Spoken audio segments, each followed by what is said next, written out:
Les fruits du très saint rosaire. Cherchons à toujours posséder le Christ en nous. Considération sur le 5e mystère joyeux. La très sainte Vierge Marie et le grand saint Joseph retrouvent notre Seigneur Jésus-Christ au temple, dont le fruit est la constante recherche de la compagnie du Christ. Saint Jean Chrysostome déclara: Jésus-Christ est encore présent au milieu de nous. Il est présent à Bethléem, c'est-à-dire dans la maison du pain. Que vous soyez berger et que vous alliez là, vous verrez Jésus dans son humble hôtellerie. Que vous soyez roi, votre pourpre ne vous servira de rien. Que vous soyez étranger, cette qualité ne sera pas un obstacle pourvu que vous vous approchiez de lui avec crainte et avec joie. Car ces deux dispositions doivent se trouver là, unies. Mais prenez garde de ressembler à Hérode, qui en faisant semblant de l'adorer, voulait le tuer. Ils sont semblables à Hérode, tous ceux qui participent au mystère indignement, car ils sont coupables du corps et du sang de Jésus-Christ. Ils ont au-dedans d'eux-mêmes un tyran jaloux de la royauté de Jésus-Christ. Ce tyran envoie à Jésus ses serviteurs, qui en feignant de l'adorer, viennent en réalité pour l'égorger. Hérode le monstre fit assassiner tous les enfants de Bethléem, pensant, dans son incommensurable et pathétique orgueil, pouvoir tuer le Messie annoncé dans les Saintes Écritures. Le pauvre fou. Mais un ange était à nouveau apparu en songe à saint Joseph, pour qu'il emmène l'enfant Jésus et sa très sainte mère en Égypte, et qu'ils y demeurassent en exil, jusqu'à ce qu'il leur dise qu'ils pouvaient rentrer en Israël. Et le Christ, qui est venu pour remporter une victoire complète sur le démon, fuit devant l'homme mauvais, par humilité. Parce qu'en dehors du miracle éclatant de sa propre résurrection, il ne fera aucun miracle pour lui-même. Notre Seigneur Jésus-Christ veut nous apprendre ainsi à remporter nous-mêmes avec lui une victoire semblable, et lui qui possède toute puissance remportera sa grande victoire sur le démon et sur le monde, d'abord par son humilité constante, du début de sa vie dans la crèche à sa mort ignominieuse sur la croix. Sa vie commence et finit dans la persécution. Quant à saint Joseph, Bossuet dit de lui: étrange état du pauvre artisan qui se voit banni tout à coup. Et pourquoi? Parce qu'il est chargé de Jésus et qu'il l'a en sa compagnie. Avant qu'il fût né, lui et sa sainte épouse vivaient pauvrement, mais tranquillement, dans leur ménage, gagnant doucement leur vie par le travail de leurs mains. Mais aussitôt que Jésus leur est donné, il n'y a point de repos pour eux. Cependant, Joseph demeure soumis et ne se plaint pas de cet enfant incommode qui ne leur apporte que persécution. Il part. Il va en Égypte, où il n'a aucune habitude, sans savoir quand il reviendra à sa patrie, à sa boutique, à sa pauvre maison. On n'a pas Jésus pour rien. Il faut prendre part à ses croix. Pères et mères chrétiens, apprenez que vos enfants vous seront des croix. Mais quel calme en Joseph et Marie. Alors que la prophétie de Siméon commence déjà à se réaliser, ils fuient. Ils sont sans crainte. Ils ont avec eux le gage de l'amour de Dieu pour ses créatures.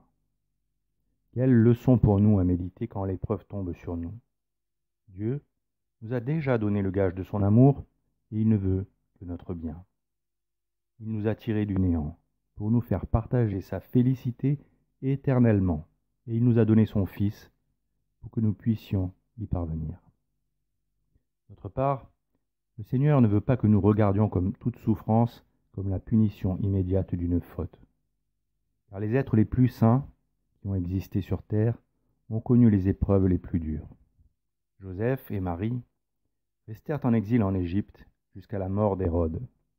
Et c'est quelques années après leur retour en Israël que nous retrouvons la Sainte Famille pour le dernier mystère joyeux. Le 5e mystère joyeux nous incite à méditer sur un événement qui toucha toute la Sainte Famille. L'enfant Jésus disparut pendant 3 jours, fut retrouvé au temple par saint Joseph et Notre-Dame. Saint Luc nous raconte cet épisode dans son évangile, le tenant de la très sainte Vierge Marie.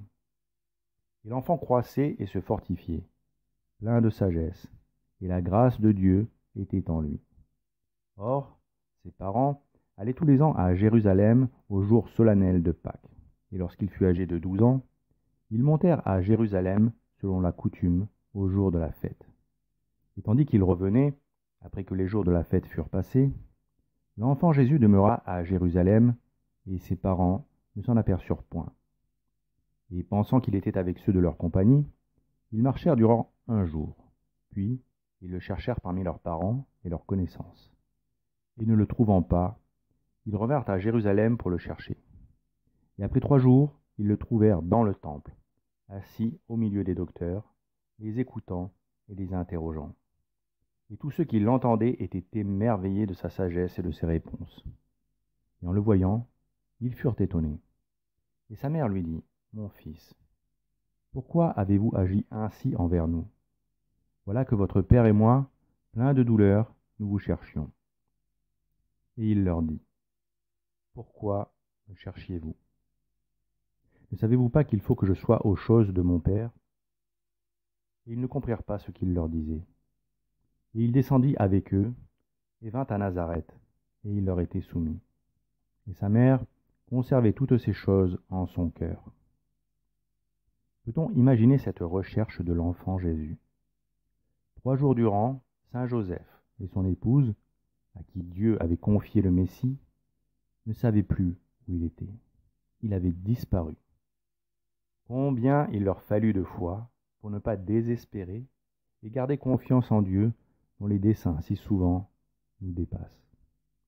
Et quel étonnement ce dut être pour eux de retrouver l'enfant Dieu dans le temple de Jérusalem, au milieu des docteurs de la loi, et de l'entendre leur dire ces seules paroles que nous connaissons de l'enfant Jésus. « Pourquoi me cherchiez-vous? Ne saviez-vous pas qu'il faut que je sois aux choses de mon Père ?» La très sainte Vierge Marie n'oublia pas ces paroles, et elle les transmit à saint Luc, qui nous les a transmis. Aussi, lorsque des années plus tard, son fils revint à Jérusalem pour la Pâque, et qu'il y fut rejeté dans le temple où elle l'avait retrouvé au milieu des scribes et des pharisiens, sa très sainte mère dut se remémorer les paroles de l'enfant Jésus. Et ces paroles de l'enfant Jésus, qui nous sont parvenues, nous montrent que bien qu'il fût dans l'ombre, notre Seigneur était déjà la sagesse infinie, la sagesse incarnée. Il montre aux enfants chrétiens qu'ils pourront être remplis de la sagesse de Dieu, et comme l'enfant Jésus, ils pourront se vouer au culte de Dieu, étudier, prier et louer le Seigneur dans l'obéissance, l'humilité et la vie cachée, en attendant d'être des adultes qui manifesteront leurs œuvres extérieures. Enfin, 12 ans était l'âge chez les Juifs où l'enfant devenait fils de la loi, c'est-à-dire qu'il était désormais soumis à tous les préceptes de la loi. Combien ses parents devaient-ils être heureux d'enfin emmener l'enfant Jésus au temple avec eux. Et la Sainte Famille nous montre combien l'enfant sous la tutelle de ses parents qui cherchent à observer les lois de Dieu aura de chance de leur obéir à son tour.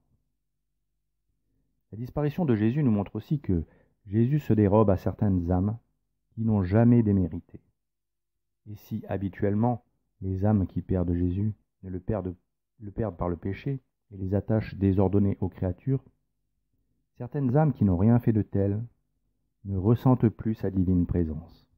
Et notre Seigneur ne le fait pas pour les punir, mais au contraire pour les amener à le chercher avec plus d'ardeur, afin de se donner ensuite à elle plus complètement. Car pendant que nous le pensons loin, il s'occupe de nous et nous prépare de grandes faveurs, et nous devons aspirer à pouvoir lui dire, quand nous le retrouverons comme Marie et Joseph, nous vous cherchions dans la douleur. Ces 3 jours de recherche dans l'angoisse n'étaient-ils pas, remarque saint Ambroise, une prophétie de ces 3 jours pendant lesquels les disciples de Jésus et sa mère le pleureraient véritablement mort? Ces 3 jours de deuil évoquèrent sans doute pour la très sainte Vierge Marie le souvenir des autres 3 jours.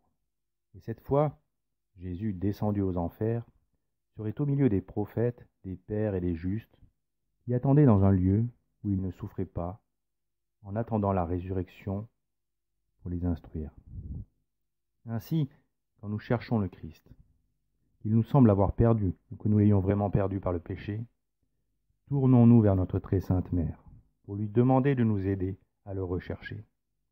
Elle, qui le retrouva dans le temple de Jérusalem, puis dans le temple de son corps ressuscité, puis dans le temple de son Père, quand elle fut élevée le jour de l'Assomption. Prions donc avec sainte Bernadette Soubirous, qui accepta d'être l'instrument de Notre-Dame de Lourdes, le balai dont la Vierge s'est servie, disait-elle, et demandons-lui, comme elle, de l'aide pour toujours chercher à avoir le Christ en nous. Au nom du Père et du Fils et du Saint-Esprit. Ô Marie, c'est au fort de l'épreuve et de la douleur que vous êtes devenue ma mère. Je dois donc avoir une grande et entière confiance en vous.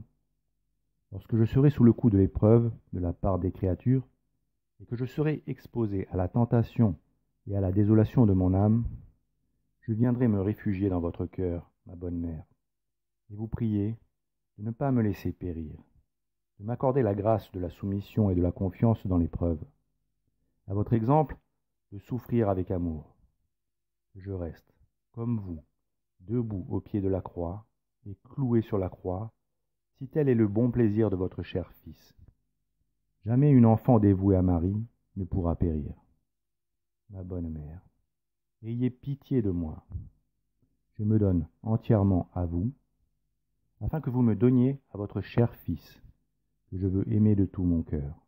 Ma bonne mère, donnez-moi un cœur tout brûlant pour Jésus. Ainsi soit-il.